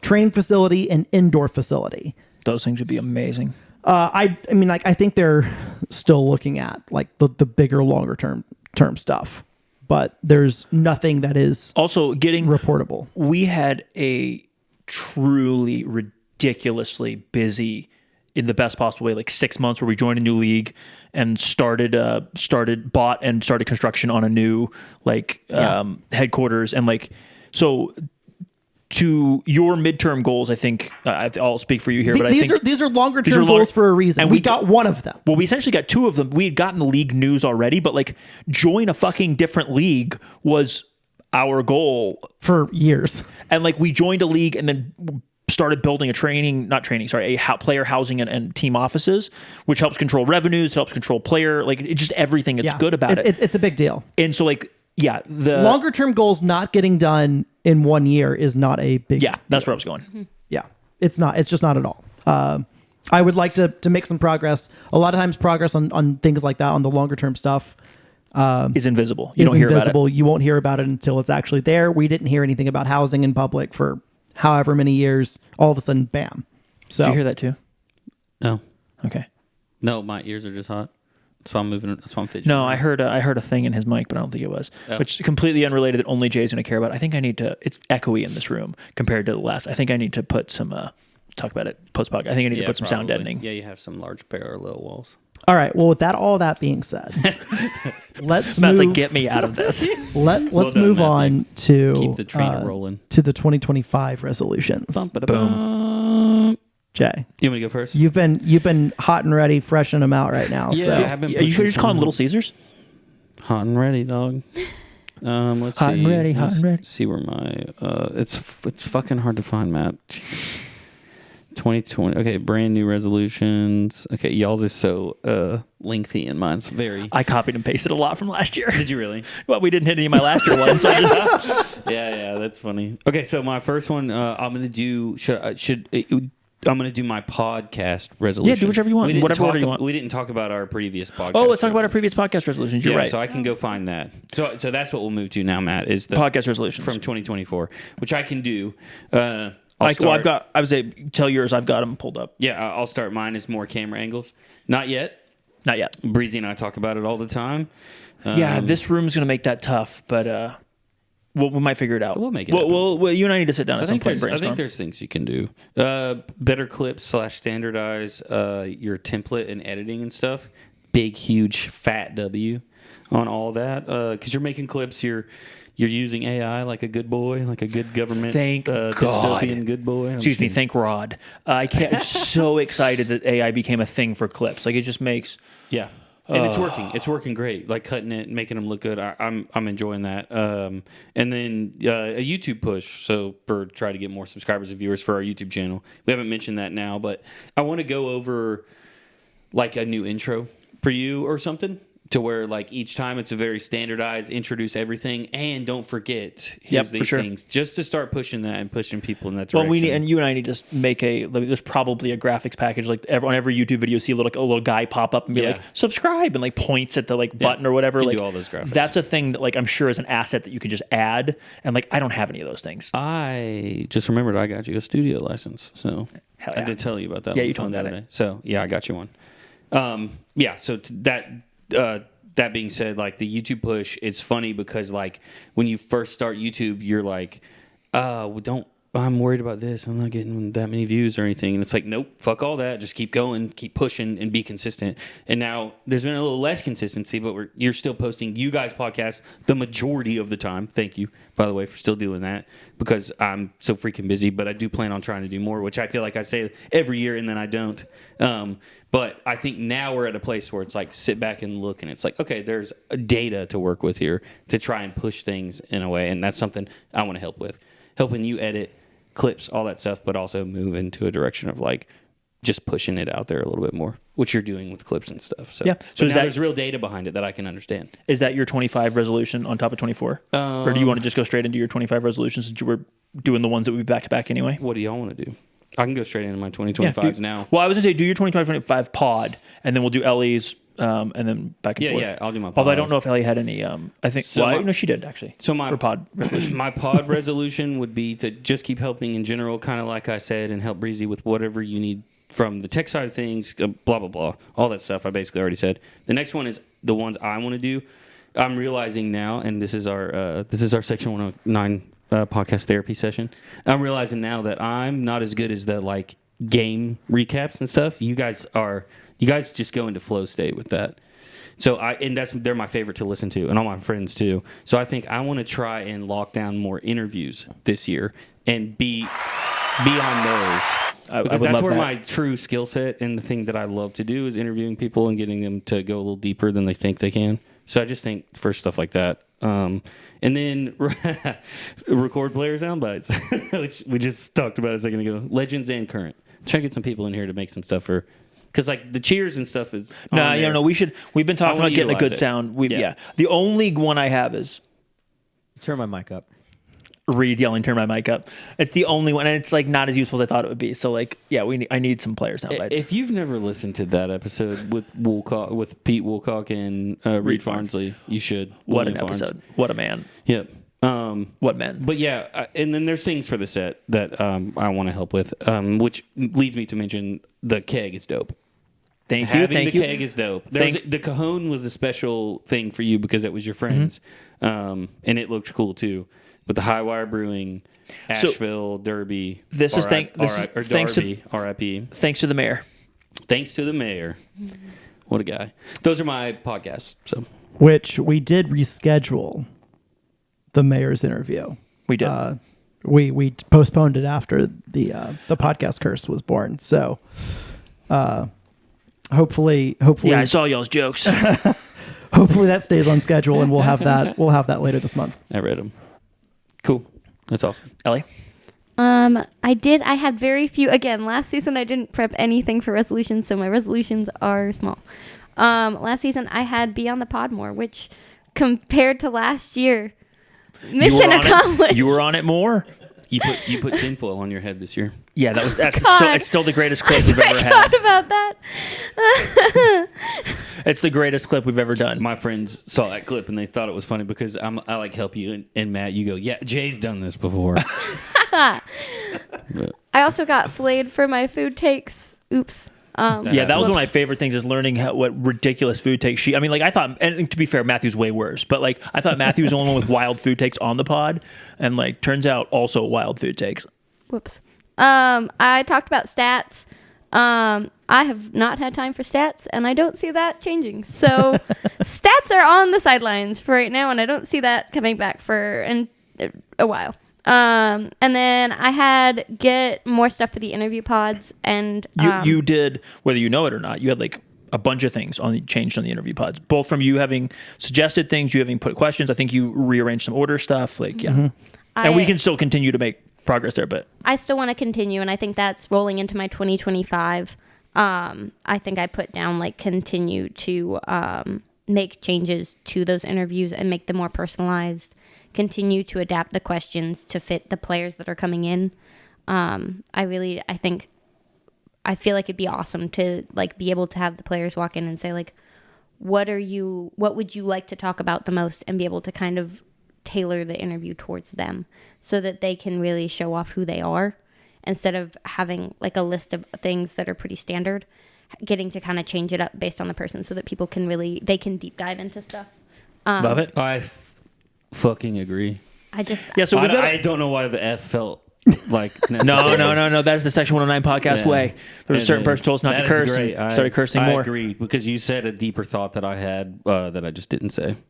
So something that like Matthew and I have been doing the past little while is like, since I don't know if this was an accident or I don't know if we ever said it out loud, but because I'm doing, especially because of video now, like more production, he's taken on much more of like the game recap prep, and in some of the news pod prep where he's making like really good docs and show docs and whatever else. And in fact, that he yelled at me a couple episodes ago because like I completely derailed what he wanted to do and he had already had it planned out. But it's been like a wonderful division of labor, and so like if you guys can pitch in a similar way with the interview stuff, like it would be super helpful, because like we could do better. I don't have as much bandwidth as I'd like to like make interviews better. I can make interviews. I'm going to struggle to make them better. So like, yeah, if we continue to do that, like we'll continue to be. Shout out KG, the old goalkeeper. Don't call him old. Not old. Our previous former goalkeeper. What's his name? Kevin Gonzalez. Kevin, yeah. Okay, so his KG. his podcast. Of course, I remember KG and not his actual name. I mean, to be fair, I never called him anything but KG. His podcast was the first where I think I realized that a lot of these guys probably have more of a story than we get to, because he started talking about like his mindset and stuff, and that was the first time I ever paused and was like, "What do you mean by that?" You know, and got him to go deeper and like talking about his dad and stuff. So that was really cool. That was the one where I felt like, oh, these interviews have a lot more potential than I think, like with what we're doing with them, which goes into, I want to do more podcasts, but also what you're saying of like updating the way, you know, the formula to doing it is. Yeah. Yes, please. Check. Let's do it. Ding. Yeah. Shout out KG. Shout out KG. That's my guy. About 11 months ago, we got extremely drunk in a dive bar in Oakland. And it was awesome. You and KG? Yeah. That's awesome. Are you fucking serious? Yeah. That's so cool. I love that. Yeah, he was a real also one for meeting up. The most Oakland sounding guy of all time. It's my favorite thing. Yeah. His accent, and like you don't realize it until you hear it, or maybe you do realize it, but I didn't realize it until I heard it, and then once I heard it, I could not unhear it. The only He's podcast so Oakland guest we've ever so had Bay, that went to the store and got us snacks. Yes, he brought Takis and something else. He brought those, it wasn't Takis. It was they're like those spicy, like the chili O-rings. They're like Funyuns, basically. Actually, I think he said something to the effect of like, you probably had Takis, but I bet you haven't had these. Yeah, and that and is it Humex? Jumex? And we just drank. Yeah, that was like the man. Yeah, he was the only person who ever brought us that shit. Anyways, Did you have any more? Everything. For podcast for this year, I'd like to bring in more content from Section 109. Like, see if we can take videos or take content from the stadium and bring it and incorporate it in here more. Be kind of fun way to kind of tie it together, since we are the Section 109 podcast. I have no problem with that. It would also be great marketing for the section, which is always nice. I just enjoy us being called the Section 109 podcast, and that name coming from someone who we're named by a guy who's never been in 109. Never been there. I've been in 110, dog. I've been in 109. Yeah, you come over and hug me sometimes when I'm in 109. I always make it a point to come say what's up, because there's so many people down there, and Adam just happened to be down there last time, and him and I were talking about something that I'm doing. And Adam's there all the time now. Yep. Yeah, they're still working on all that sales. This is really cool. But yeah, I know. I still hang out. I still hang out with Zach, and we sit at the very top in the middle. Yeah, I don't think there's anything wrong with that. It's just the irony. I agree. It's always been great. Yeah. Oh, I remember when I was like, well, that's the obvious name, like because it's you guys. I was like, it can't be anything else. No, it was you. It could have been the Blue Seats, the Blue Seat Pod. Actually, that's a great fucking pod name. That is. Oh man, somebody's gonna steal that. Who had Blue Seat? Was it Jonathan Hunter View from the Blue Seat? Somebody wrote a column in the Chattanoogan, I think it was. Oh God, that might be. It was a view from the blue seats, and it was. I thought it was. If it's not Jonathan Hunter, I apologize for taking somebody's somebody who did hard work. But somebody wrote a view from. It was a blog post, and it was almost every game, and it was like for probably like half a season or maybe a whole season. I don't know. And if I'm cutting it short, I'm several seasons and I've forgotten, I apologize. But it was a period of time where somebody was posting like a view from the blue seats, and I'm pretty sure that's what it was called. Anyway. I'm glad there's 3 people now that spend time in 109 that are here. Like, that's great. Well, and we had Jim on last week. Yeah, and for sure, which was great, and I encourage him coming on more. I think if we'll see, we were pestering him about coming on a little bit more, because also one of the things is like Matthew and I think so alike that when we do a podcast together, there's not much like dissenting opinion, and I'm not going to like go like full Fox News and be like, now we're debating of like you take this side and I'll take this side, like that first take was right there. You didn't. I mean, whatever. They're all Fox properties, like whatever they are. Right first or first ESPN. I don't know. I don't watch TV. ESPN, like famously a Disney company. I don't know if First Take is. I don't know if First Take is FS1 or ESPN. I have no idea. That's so rude to Undisputed. I'm gonna act like I don't watch it every morning. This is just something to put on in the background. It's ESPN. So my point, my only point with that is like, if hopefully Jim will come back more often, if he does his own pod or doesn't do his own pod. Yeah. Number one, because I like Jim and it's fun to be on. But if he was to come around for some more game recap stuff, I think it makes our game recaps better. Just like we used to talk about when you were in, or when Smitty was in with me and Matt, it just gives a different perspective because Matt and I think alike. Not to derail, is that all for That's all I got. Okay. That's it. Jay, what time is your heart out? I got about 30 minutes. Okay, cool.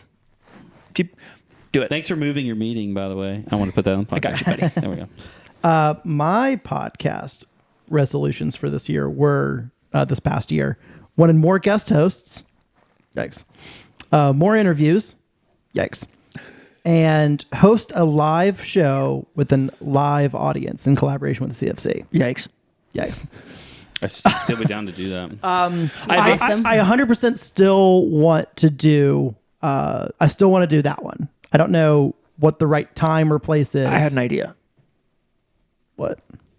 I just now, and it might be a terrible idea because I'm going to say it, but I'm going to say it on the podcast, and you guys can tell me it's a terrible idea. What if we did a live show in conjunction with a watch party on the away game that we don't go to? I'm That'd game. be cool.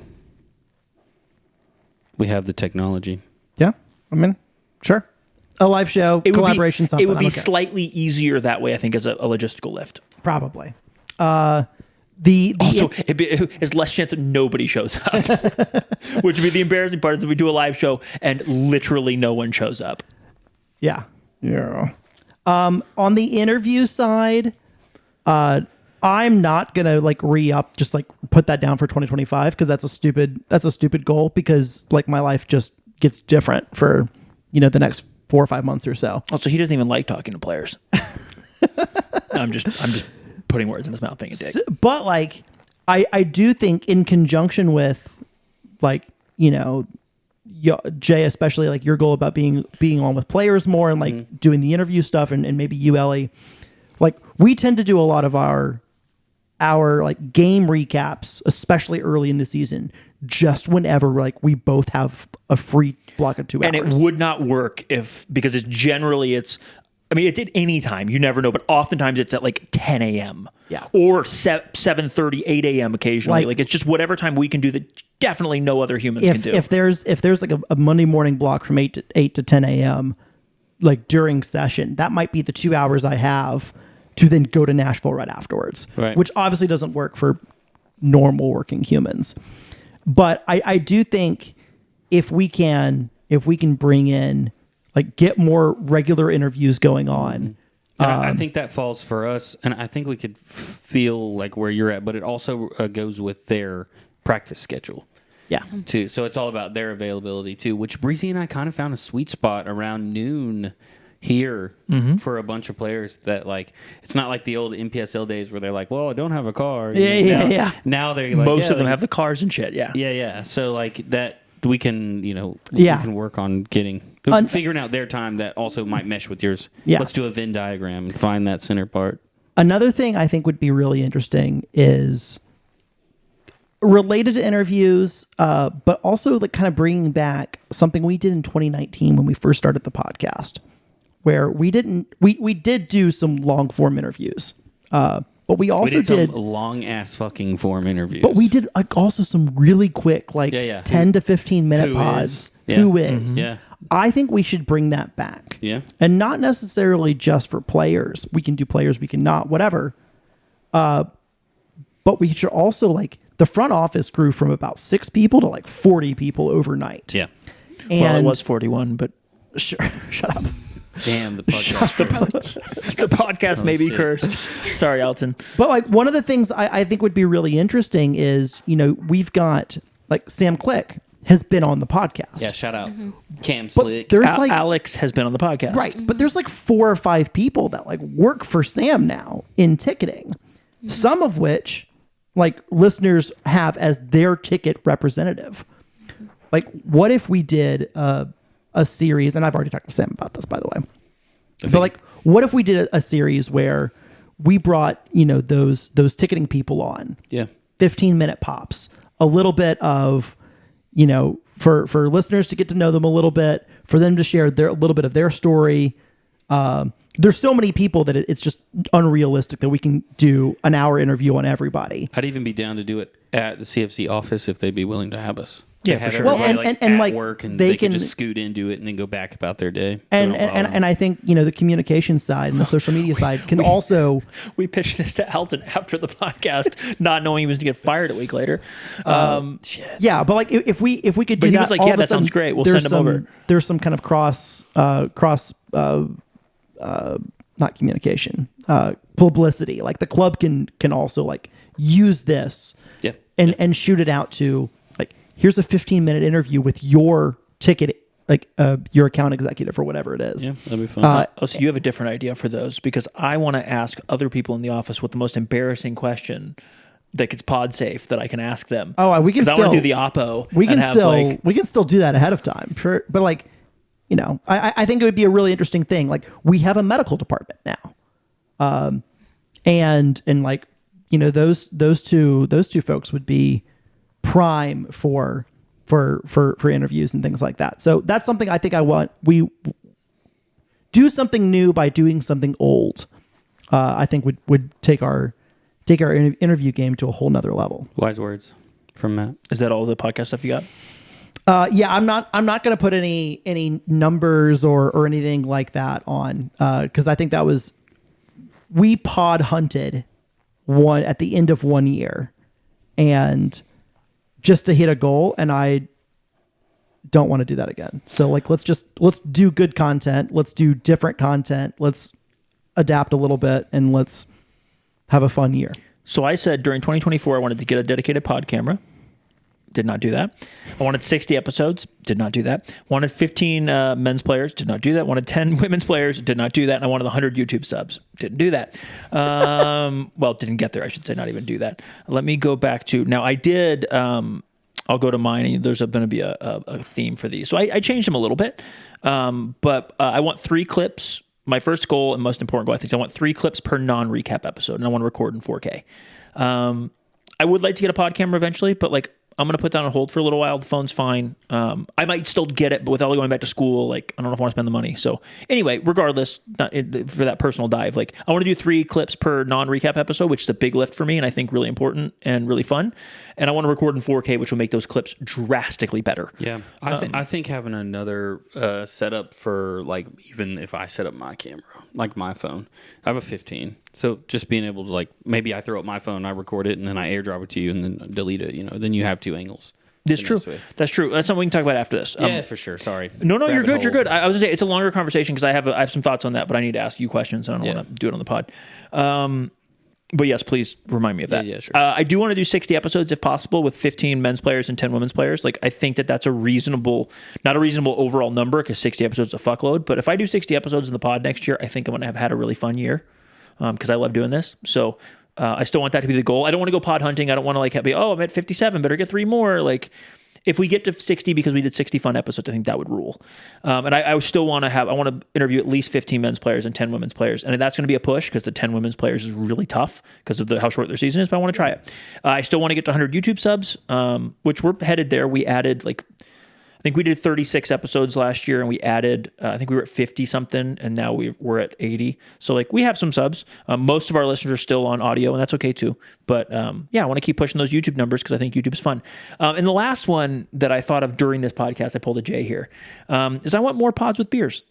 Or more pods with drinks. We had a distinct lack of podcast beers this year, Yeah. and it's And mostly a due to distinct- recording with distinct an lack. AM. Yes, Yes, correct. But yeah. but we used to. But I think there's a couple times I indulged in a neat pour, but that used to happen every single episode. And it doesn't have to happen every episode, but I'd like to have a few more just like fun, silly, have a drink podcasts. Like those are really fun when you can just crack a beer or 6 or however many you want on the pod. Like that's fun. And that would be fun to get back there. I'll see you guys in June.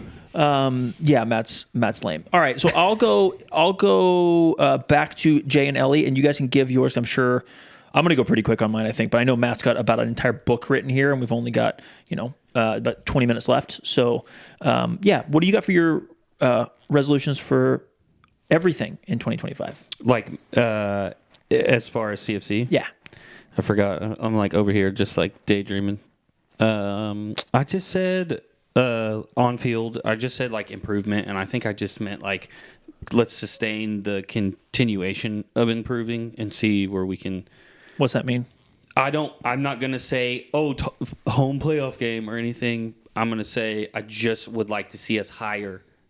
And in the playoffs, I guess. Well, I mean, one position higher would have been in the playoffs. Right. So I think I would say in the playoffs. And I think that's a realistic expectation now, knowing how we're moving forward. And we're not. I mean, you already see it in this roster build. This is not a team full of NISA players. Right. No disrespect to the guys we had, but like, and then like we still have plenty of NISA guys, and all love to them. But like, we should be continuing to improve as we like draw more guys from the league we're playing in. Yeah. Which I have full trust in Chris. So I'm looking forward to all that. That would be my on field. I don't have a ton. As for like in the stands, just continuing to improve on our attendance. Our attendance was better this year than I thought it would be. I was really happy. Even the games I couldn't go to, my friend Zach would always send me a picture and would talk about whatever number they said, and that was something I always keep tabs on because I'm always interested in the amount of people going to the game. And then I think the Michelob Ultra Club is dope. I like it is that cool. as a cool thing. I think the concessions have gotten a lot better. I think the overall game day experience has stepped it up. And shout out Brian Wright. Shout out Daniel Clapper and Alton for having pushed us forward. Like obviously the stadium is just. I don't want to say night and day because that's probably not fair, but like the experience there is night and day because like the people that work there seem to be happy to be there. And like, it seems they seem to be happy to be there. That's a part, but they seem to be bringing a different work ethic of using more like I don't want to say that like Chattanooga sports has felt like clunky and old when it comes to certain things. Like when I used to go to Mox games, that guy's not there anymore, but a guy used to always go booyah, and I was like, dude, it's 2019. Why are we saying that? That all changed. I feel like that sort of also has started to like happen with the club. So I'm just. Everything keeps improving, and I'm. Also, it's been a whole happy. year since you've complained about a in-stadium playlist too. Yeah. I think it's gotten a lot better. I'm going through a bunch of old footage, and I'm realizing that there was a specific taste back in the day, and that taste is something that I really enjoy, which is like EDM house and like grungy ass dubstep, some British dude you've never heard. And so I think that used to be the vibe, and I think I'm just selfish. So I've had that personal realization. After, Look at the growth. Yeah, for sure. It's incredible. And I have to understand that like one of my goals is more people. So they understand marketing, they understand what's popular, and they understand what kind of music kids and moms and families want to listen to when they're in the stadium. So yeah, I have grown a lot, and I'll shut the fuck up on a lot of things like that now because I see improvement. That's all I see is improvement. Any other goals? I'm gonna try and quit biting my fingernails.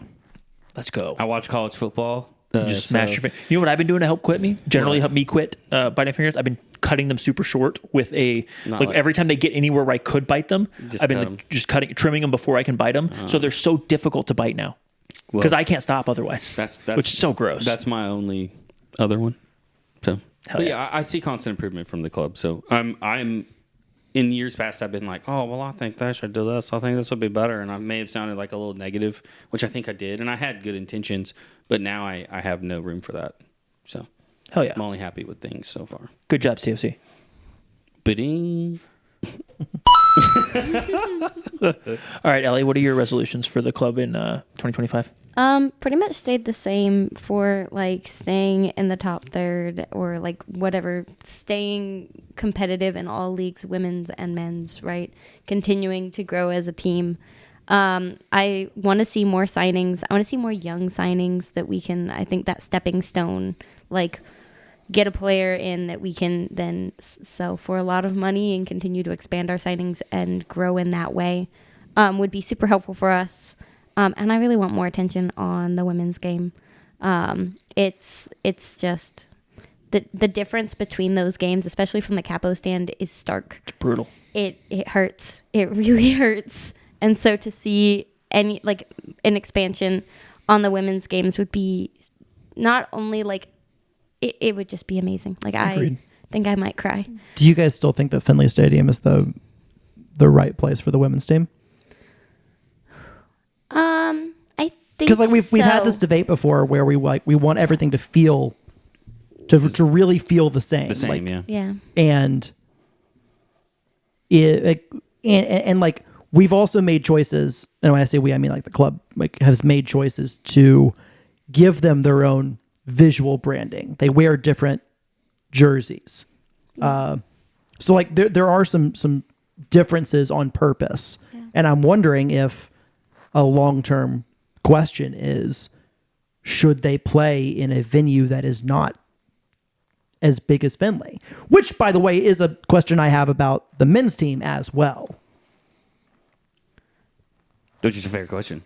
That is a fair question. Personally, I would say no. But that's because we've made so many improvements to Finley that I think moving anyone, I mean, we've really tried to make Finley our own. And I like the direction we're moving. So don't move anywhere. I personally, but that's selfish. I mean, I agree. So if one moves or if one builds or if one remodels, like it's for both.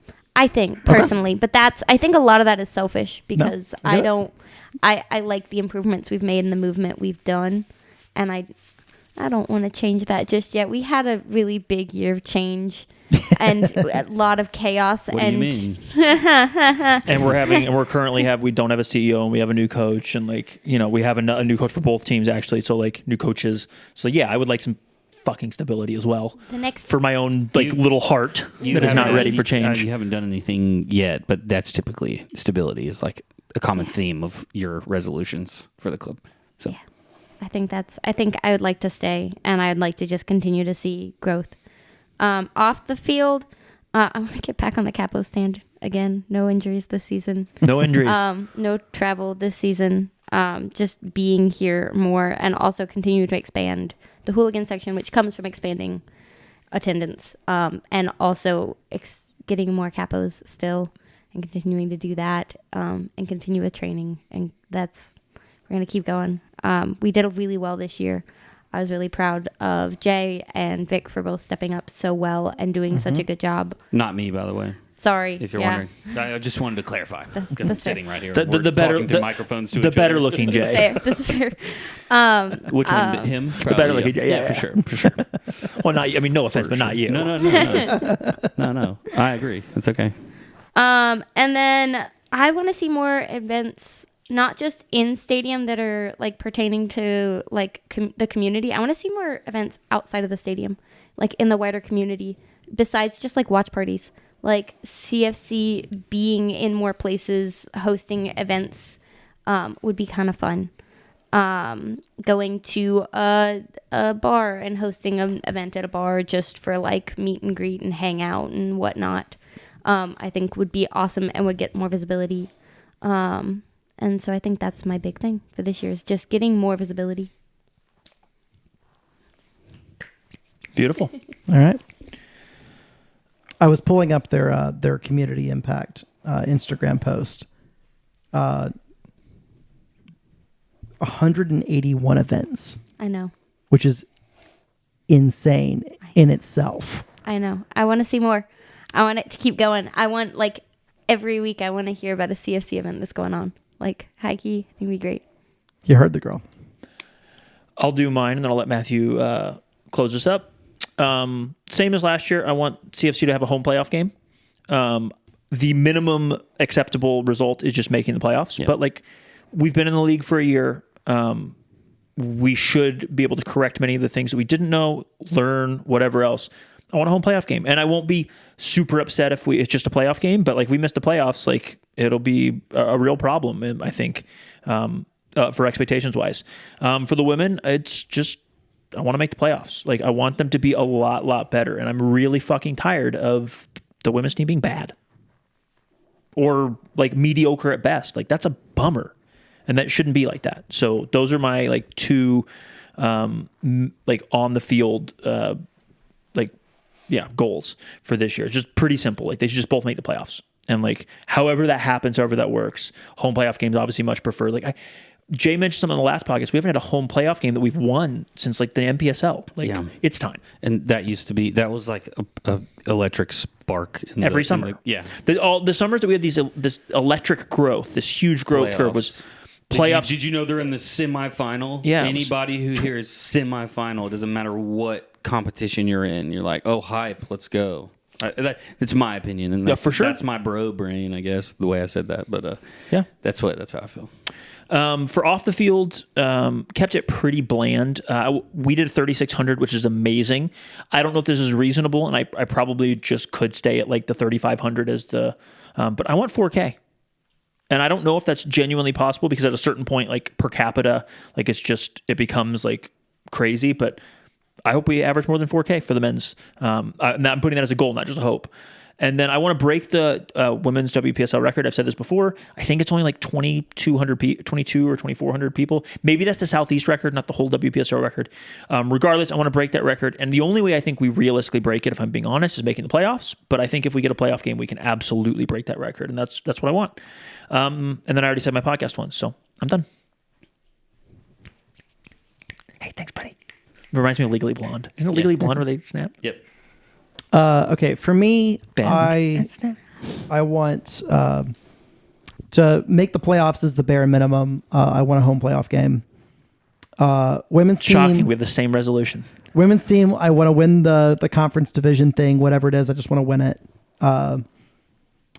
For the club, my resolution is to get through the 2026 season. And this will extend into spring 2027 if if MLS changes the calendar, and the 2026 fall and 2027 spring becomes one season, without any high-level staff turnover. So same CEO, same academy director once they're hired, same sporting director, and then same men's and women's head coaches. There's one caveat to this, and that's if a head coach, and I guess a sporting director too, but like if a head coach, CEOs count. If any of these people take a promotion, is what you're going to say. If they take a high-level USL championship or an MLS job, then I think that's or NWSL or whatever reasonable else. And like great. Like I don't want people to I guess not fulfill like their career dreams and don't progress past us. But like, I don't want anybody going to the fucking Las Vegas Lights. Like, that's a club for poors, and I don't care they're the championship. So, and you know, Miami, same thing. Like, that's horseshit. But if you're going to like, you talk about Messi's Miami like that. Talk about the Miami FC. Hell yeah, the real Miami team, the only team that plays in Miami currently. But if you're talking about like the Charleston Batteries, the Tampa Bay Rowdies, like big clubs like Louisville, like big clubs like that, and you lose someone there, great. That's good for us. We want to see people progress, just like we want to see players progress. You know, if Danny Cruz, the head coach of Louisville, gets an MLS job in the next year and a half, 2 years, whatever it is, like, and Louisville calls Chris Nugent, that's fucking fantastic. Like, that's great for us, right? So I don't want to do a resolution that is stupid. Like, I think the rest of your resolutions? I think we need debatable. We want some stability at those kind of key positions. but we also want to see some growth. That being said, we have had a lot of turnover, right? And so that's why I want to see some stability at these kind of higher level, more visible positions. Yeah, we just went through a really big period of growth and change, and like hopefully now it's like time to put down some roots. Yeah, but I will also say that, a few years ago, like that kind of instability was a real kind of danger zone for us. And I just don't believe it is anymore. But I think that we will be able to keep going in the same direction and keep going well on the path we're going, even with change and turnover and things like that. But I think we've got still steps to go further and higher. Yeah. And I think you need a little bit of stability and getting back to... There's that theme of stability. Yeah. To take steps forward, higher, etc. You need a little bit of that. I'm gonna, I've got these old resolutions that we talked about from the previous, like housing was done. I want to make progress on like the permanent stadium, assuming that Finley is not the permanent stadium, and if it is, then like what Finley's a little bit old, like it's a little bit outdated. Like I've always wanted to see it renovated, right-sized, some stuff like that. Like I want us to take steps there because a stadium is one of the principal ways that a club can become sustainable. Financially sustainable. Financially sustainable. Yep. It just, the economics of soccer are awful. And there are certain things that you can do to make them break even. And so a stadium is or some piece of that I want to make progress on. Yeah. I want to make progress on a training facility. I want to make progress on an indoor facility. The training facility can include academy fields because we all know that the academy is busting out right now. Another thing we didn't even mention that you didn't have on your list is the academy coming under the first team. Yeah, true that. Which is a giant thing that was not even on our list of things. So like if I were to put a long-term academy goal, I would want by, what year is it? These are 425. I would want by 2030, whatever the first class of MLS Next players to hit the top level academy age group, I kind of want like 6 players from that class to be on like either academy contracts or on Next Pro contracts with CFC. Ridiculously high goal you're putting there, by the way. Six players from one class? Or by then. So like maybe you get one here or there and then you get to you get to whenever it is though, it will be 2030. They have to go 6-7 years, so we're looking at like 2033 ish. But like that's the kind of thing I want. 6 in one class is an insane number, but keep going. We have to develop our own players. Yeah. And just because we're in a small city just means we have to be better at it than others. So that kind of starts now to really start to make the Chattanooga player become the next great players. There's a couple of kids that I know of, and that what makes me, like, maybe not 6 immediately, but makes me feel that vision is this season I'm going to go to Howard High School soccer games more because all the little kids that I used to have at Clifton Hills Elementary School when I worked for OGA, they're all like ballers now. That's awesome. And so it's really cool because I talked to Julian and Jose still, and they're like, yo, do you remember Renee? Renee was this kid that like I coached and I loved him, and he was really good. Well, like now he's in the CFC Academy, but he also plays at Howard, and then he plays other places, but he's really good. And I know I've seen it firsthand that there's like a pocket of kids who understand the sport that we're not fully tapping into yet. I think it's there. I think there's a special place for a historic view on the sport in a certain demographic of people that live in the city that are untapped in a certain area like the east side and other areas in the south of here and stuff like that. Yeah. I gotta say, I have students who are who play soccer and seeing and talk to me about CFC, and it's really cool to see them get excited. when we talk about it and like see their perspectives change and be like, oh, but I have like before when I went to school at where I teach, like no one talked about soccer. Like that wasn't a thing. And now I have students who are like, who have that outlet and will like come and talk to me about the games and be like, I saw you.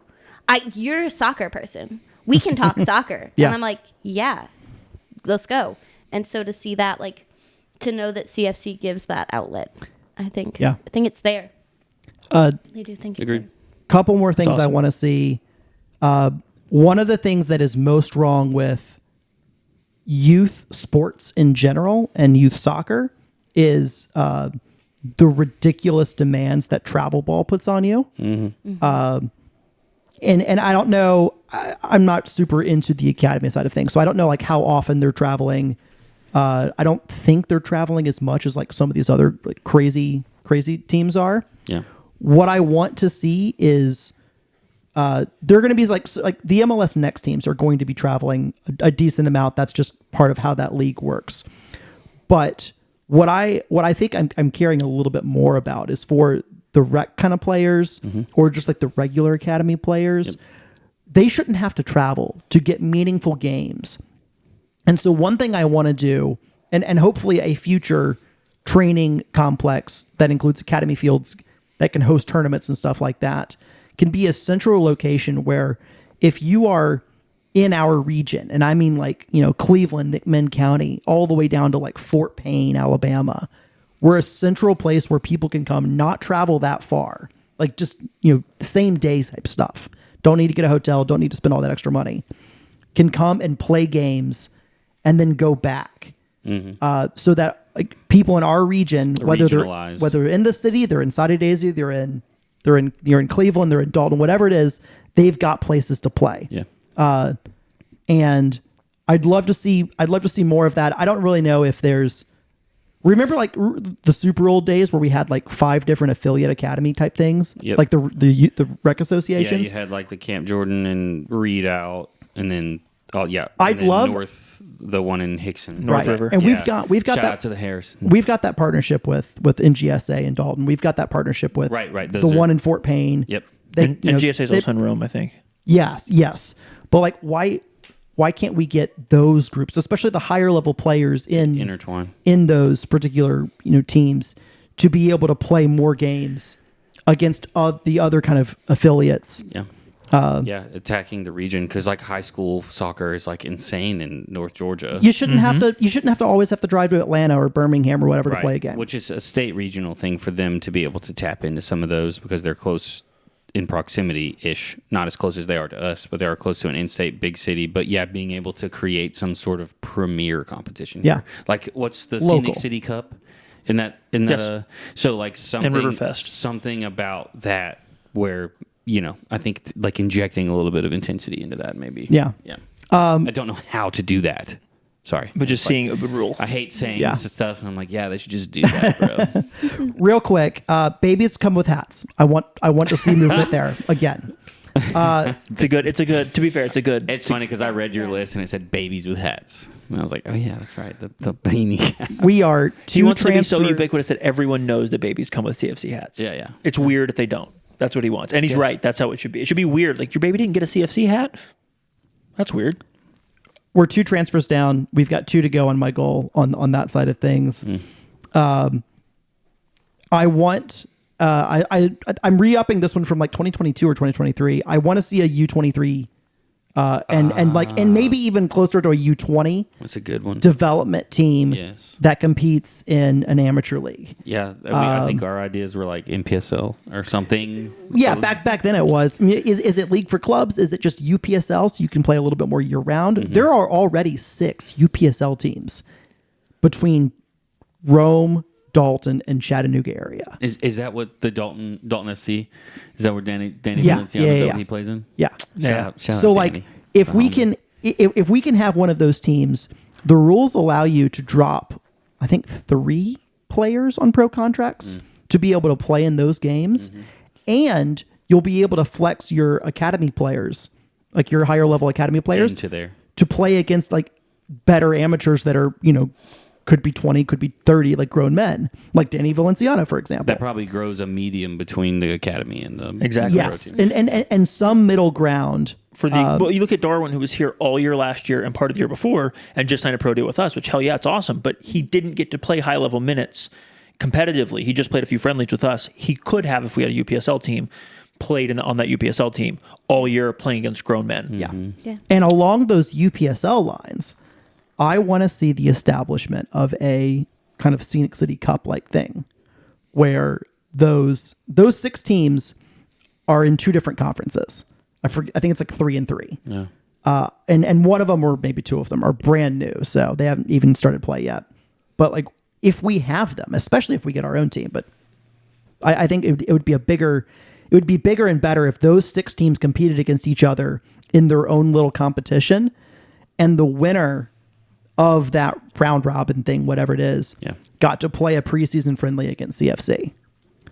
Because like you shouldn't just have to play for our amateur team to get or come to our open tryout to get noticed by us. If you're playing ball in our community, like, why not get a chance to prove it on? And you guys know me, like I never want to play another amateur team during the regular season ever again. We all remember Apotheos. That was awful. But like, preseason is preseason. We might play a UPSL team, we might not, like we have in the past. So why not do it in this kind of community focused way? Yeah, I agree. That's all of yours, right? Yeah, I'm done. Listeners, viewers, thank you for listening. Thank you for watching. Thomas, thanks for joining for today. Ellie, Jay, so good to have you guys back. Hopefully we'll get you on a lot more in the near future. Matthew? Yeah, sure. Like, subscribe, comments, engage. Couldn't have said it better, and I think that might be my new resolution is to make Matthew say it every podcast. Yes. Peace.